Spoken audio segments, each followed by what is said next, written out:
Okay. All right. So moles to mass. So let's say that you end up with less than a mole they're talking about. So let's say that you have, oops,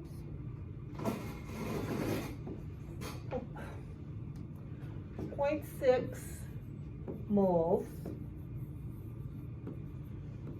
It's got to be of something. So let's just say it's ammonia. So that's NH3. Okay.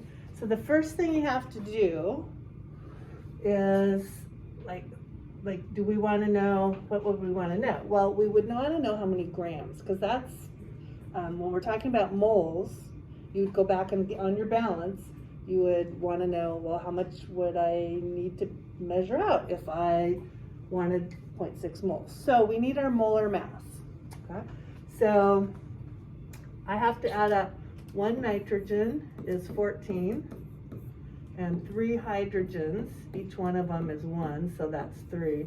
So ammonia is 17, and it has units, grams per mole, right? So there's 17 grams in every mole of ammonia. Now logically you could figure this out. If I wanted to know how many grams, so you would be asked how many grams, right? You could just think, I have less than a mole, so should my number be bigger than 17 or less than 17?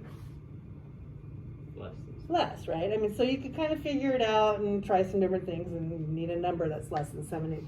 But you can also use units, and this is what you do. So you would write down your given is 0.6 moles, and we usually abbreviate it MOL. And then you look at your AMUs, your molar mass, which is grams per mole. And you go, So I usually do it like this because I don't like parentheses all over the place. But if I wanted to cancel out moles and be left with grams, I would use it just like this. I would put 17 grams over moles, and then I can cancel moles. I'm left with grams, so it tells me I multiply. Yes. Sure. Okay. So you can use the units to see, do I multiply, do I divide? What if I'm given, let's say I'm given 30 or 3 let's just say 2 grams of ammonia, and we want to know how many moles. Okay.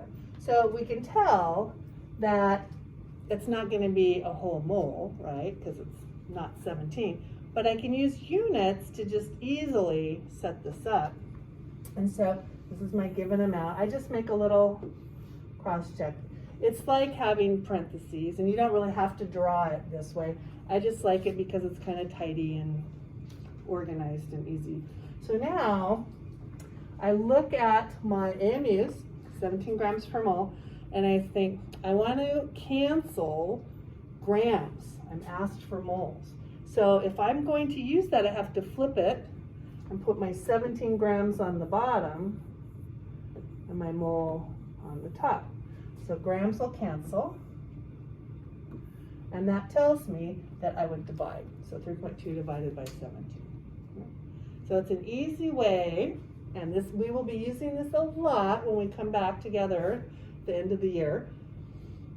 It's called dimensional analysis or factor label method. Maybe you've done it before. But if this is like, whoa, that's, I'm not ready for that, you can logically figure out, what does your answer have to be? Is it going to be less than that or more than that, right? So kind of just use some logic, and if you end up with a great big number, like you multiplied 3.2 times 17, you go, ooh, that can't be right. Okay, so does that kind of make sense, at least to get started? Okay, so I just wanted to clarify, because I know you were asked a couple questions in the CK text pages about that. So maybe you guessed, and you guessed right. But anyway, so there you go.